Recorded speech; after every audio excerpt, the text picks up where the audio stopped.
Si confortablement derrière votre lucarne joyeuse, mesdames et messieurs, merci de nous préférer pour vous informer. Au sommaire de cette édition, réflexion de Dantec, la structure devrait être livrée clé en main d'ici fin 2023. Des clarifications apportées par Madame le ministre de la Santé et de l'Action sociale, Marie-Khemesse Ngom, suite aux interpellations des députés concernant l'hôpital Le Dantec. À Thiès, la fondation Konrad Adenauer et l'association Watoubi mise sur le changement de comportement et de la communication pour réussir le pari du consommer local. Jeunes femmes entrepreneurs et acteurs de développement local autour du même idéal. Enfin, le Sénégal a le plus faible taux de pauvreté dans la sous-région selon une étude de l'ANSD. Ce résultat a été exploité et présenté ce mercredi par le bureau opérationnel de suivi du plan Sénégal émergent ici à Dakar.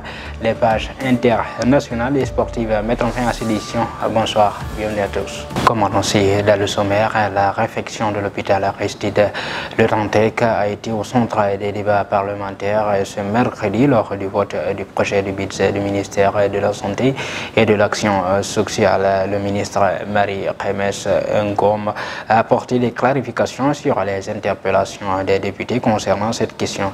Elle souligne d'ailleurs que le Dantec sera livré d'ici fin 2023. Marie-Khemesse Ngom Ndiaye, ministre de la Santé et de l'Action sociale. Sur le plan pratique, les responsables de Dantec. Ce sont les travailleurs de Le Dantec qui sont eux-mêmes allés voir son Excellence, le président de la République, Macky Sall, pour une réflexion de l'établissement sanitaire qui est Le Dantec. Ils ont élaboré le montage financier eux-mêmes. En ce qui nous concerne, on nous a instruit de livrer le projet. La structure sanitaire devrait être livrée clé en main d'ici fin 2023. Nous avions un accord déjà qui disait qu'au plus tard, le 16 août 2022, l'hôpital doit être libéré. Et c'est ce que nous avons fait aussi de manière technique, parce que ce n'est pas la première fois qu'un redéploiement soit fait pour un hôpital ici au Sénégal. Au plus tard, c'est technique, parce que ce n'est pas la première fois qu'on redéploie un hôpital. Politique dans ce journal, projet de renouvellement du Parti démocratique sénégalais, Maître Abdoulaye Wade réduit le nombre de militants exigés pour monter un secteur de 100 à 50. L'objectif, c'est d'assurer un meilleur ancrage des bases du parti à travers le territoire national. Nous suivons les dessous de cette décision. Le secrétaire général national du PDS, Maître Abdoulaye Wade, a décidé de réduire le nombre de militants exigés pour monter un secteur de 100 à 50. Cette décision entre dans le cadre des opérations de placement, de vente et de renouvellement des structures du parti. Dans un communiqué, Wade précise que cette modification sera présentée au prochain congrès pour en faire une disposition statutaire, car l'objectif est d'assurer un meilleur ancrage des bases du parti et un meilleur maillage du territoire national pour pouvoir remporter les prochaines échéances électorales, dont les élections du 24 février 2024. La note rappelle les opérations de placement de vente des cartes des membres du parti ont démarré le 11 septembre 2021 et avaient été suspendues à raison des élections locales et législatives. Le 24 octobre 2022, suite à la circulaire numéro 10/SGN/PDS/22 du secrétaire général national, le PDS a repris les opérations de placement de vente des cartes et à ce jour, plus d'1 million de cartes ont été distribuées. Les superviseurs ont tenu dans presque toutes les fédérations départementales des assemblées générales d'information sur le montage des secteurs et d'évaluation des opérations de placement et de vente des cartes qui, à ce jour, sont un véritable succès. Le pape du SOPI invite ainsi les militants, mouvements de soutien et sympathisants à se mobiliser davantage pour prendre une part active dans ce processus de renouvellement des structures du parti qui devra s'effectuer selon la vente des cartes et montage des secteurs qui auront lieu le 28 octobre au 31 décembre 2022. Le montage des sections a compté 1er janvier 2023 au 15 janvier 2023 et le montage des fédérations prévu entre du 16 janvier au 31 janvier 2023. Le Sénégal a encore arbitré pour la deuxième fois le congrès de la Fédération des associations professionnelles des pompiers aérodromes de l'ASECNA qui regroupe toutes les associations professionnelles des pompiers des 17 pays membres de l'ASECNA.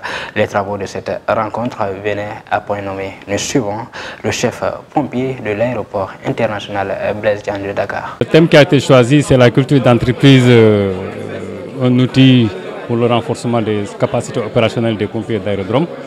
En fait, c'est un thème qui répond aux exigences de l'heure actuellement. Parce que l'ASECNA, vous êtes au courant que l'ASECNA a traversé des moments assez difficiles ces derniers moments, donc des moments socio-professionnels, une crise socio-professionnelle qui nous a créé énormément de problèmes, qui a déséquilibré un peu l'agence. Donc nous, étant partenaire social, nous avons jugé nécessaire de développer ce thème et dans la prolongation de ce thème, réfléchir dans le sens de participer à l'effort de renforcer l'agence dans ses missions. Aujourd'hui, les attentes que nous avons, bon, c'est sur le plan communautaire, hein, parce que c'est la fédération qui se retrouve. Donc nous allons réfléchir ensemble, on va poser les véritables problèmes auxquels nous sommes confrontés. Nous allons les analyser et faire des recommandations à la direction générale. Des recommandations fortes dans le sens, si c'est un problème d'équipement, on va recommander le renforcement des équipements. Si c'est un problème de formation, on va renforcer. Si c'est un problème de procédure aussi, parce que quelquefois, il faut réaménager les procédures. Et tout ça, il faut que ça soit harmonisé pour qu'on fasse la même chose à Moroni, à Ouaga, à Dakar, à Abidjan, un peu partout. Je vous le disais dans le sommaire, la toute première édition des rencontres de la citoyenneté active dénommée RECA a réuni des jeunes femmes entrepreneurs et acteurs de développement de Thiès autour du thème modèle innovant de communication pour une citoyenneté responsable et le branding du consommant local. L'objectif, c'est de créer un cadre inclusif d'échange d'idées. Nous suivons successivement la chef service du développement communautaire à Thiès et le deuxième adjoint du maire. Modèle innovant de communication pour une citoyenneté responsable et de branding du consommant local. Je trouve que c'est à son heure de débattre sur ça, d'en organiser une table ronde.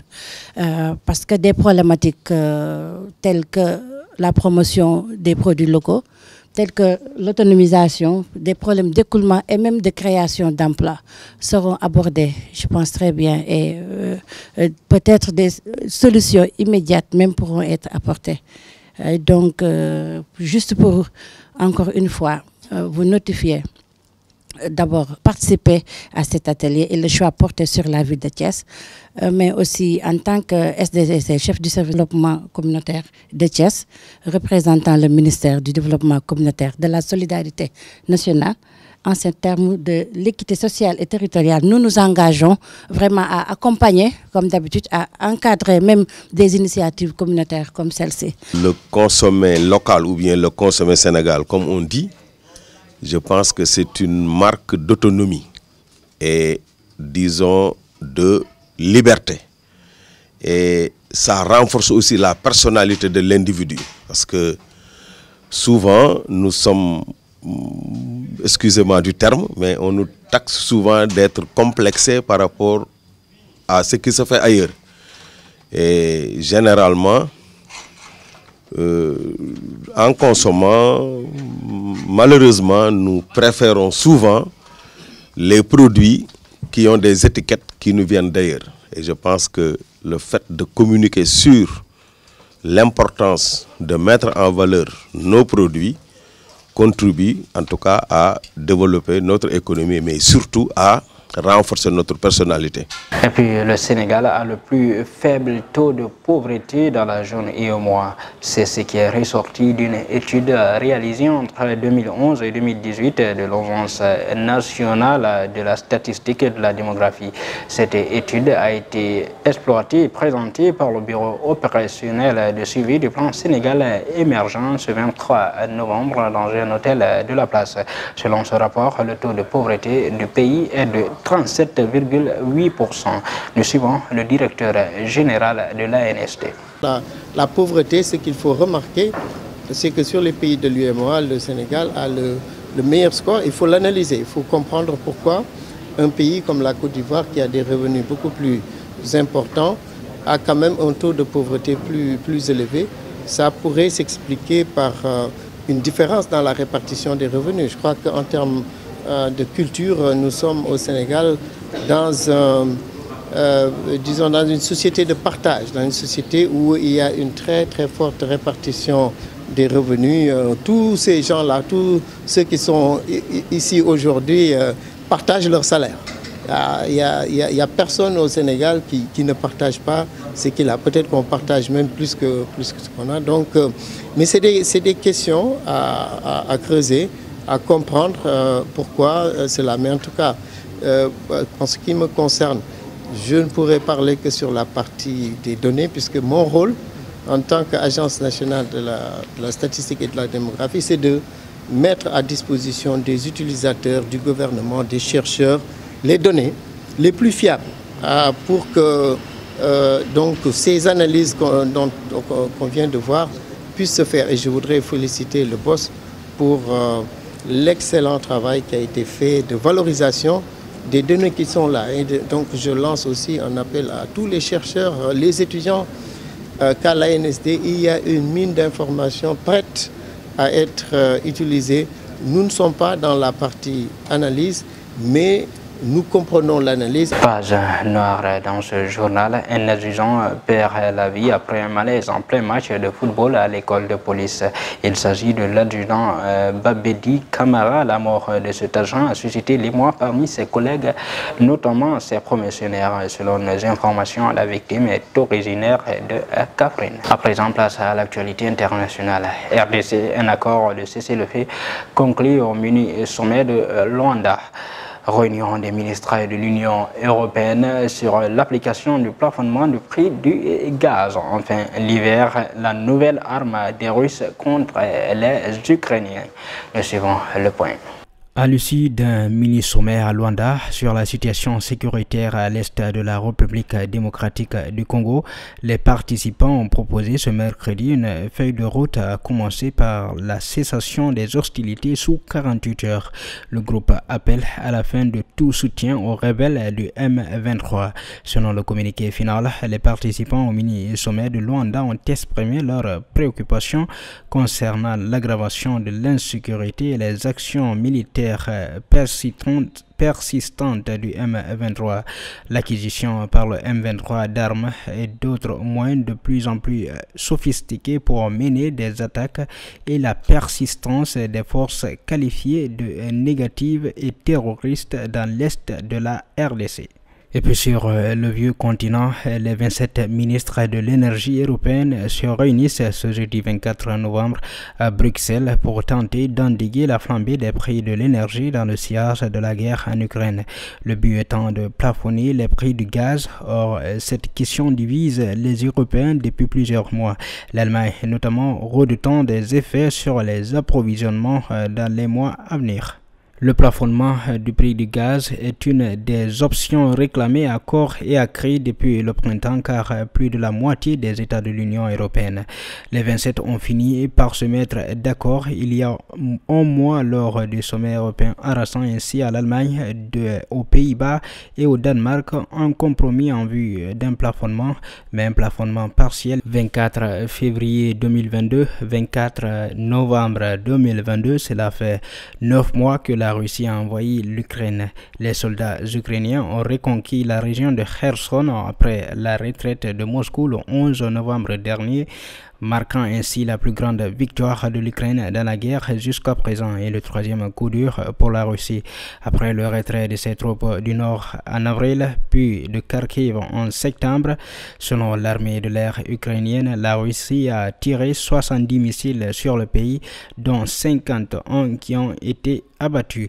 L'attaque a tué plusieurs personnes, notamment à Kiev, la capitale. Elle a également provoqué des pannes de courant d'urgence et interrompu l'approvisionnement en eau dans plusieurs villes comme à Lviv dans l'ouest du pays. Maintenant, place à la page sportive. Qatar 2022, les qualités d'Edouard Mendy ne sont pas à remettre en doute. Il sera titulaire demain face au Qatar. L'annonce a été faite par Aliou Cissé en conférence de presse ce jeudi. Et puis, toujours Qatar 2022, l'arbitre espagnol Mathieu Lajos au sifflet pour Qatar-Sénégal, prévu demain à 13h, temps universel. Toujours Qatar 2022, dans un match sensationnel. Hier, le Japon fait tomber l'Allemagne. Nous savons tout ça avec Pendagé. Nous démarrons l'actualité sportive malgré sa prestation compliquée face aux Pays-Bas. Edouard Mendy gardera les cages des Lions contre le Qatar. Une confirmation faite par Aliou Cissé. Aliou Cissé maintient sa capitale confiance en Edouard Mendy alors que le portier des Lions est sous le feu des critiques depuis son match contre les Pays-Bas. Il restera malgré tout le titulaire au poste et gardera les cages face au Qatar vendredi 13h GMT. C'est du moins ce qu'a confirmé le sélectionneur sénégalais présent en conférence ce jeudi. Et puis un Espagnol pour arbitrer Qatar-Sénégal ce vendredi 13h GMT. Les Lions vont effectivement devoir se défaire du pays organisateur s'ils souhaitent avancer dans la Coupe du Monde après leur défaite d'entrée face aux Pays-Bas. Et pour ce match, c'est l'arbitre espagnol Antonio Mateo Laos qui a été choisi. À 45 ans, le natif d'Aljumia d'Alfara n'est plus à présenter. C'est évidemment un habitué des grands rendez-vous nationaux comme internationaux. Déjà, il était présent lors du mondial en Russie 2018 et avait eu à arbitrer 2 rencontres en phase de groupe, notamment Danemark, Australie et Islande-Croatie. Enfin, pour terminer longtemps mené, le Japon a fini pour renverser l'Allemagne en quelques minutes et s'impose pour son premier match dans cette Coupe du Monde 2-1. Déjà une nouvelle véritable sensation dans cette Coupe du Monde après l'Arabie Saoudite victorieuse de l'Argentine mardi 2-1. Une autre sélection vient de créer une énorme surprise au Qatar. Il s'agit du très redoutable Japon. Auteur d'une seconde période de haut vol, les samouraïs bleus ont complètement renversé l'Allemagne 2-1 ce mercredi après-midi dans le groupe F. C'était tout pour l'actualité sportive. Merci Penda pour ces explications, mesdames et messieurs. Voilà qui met fin à cette édition d'information. Tout le plaisir a été pour moi de vous servir. Restez bien sûr à notre compagnie. Vous avez les meilleurs programmes télé.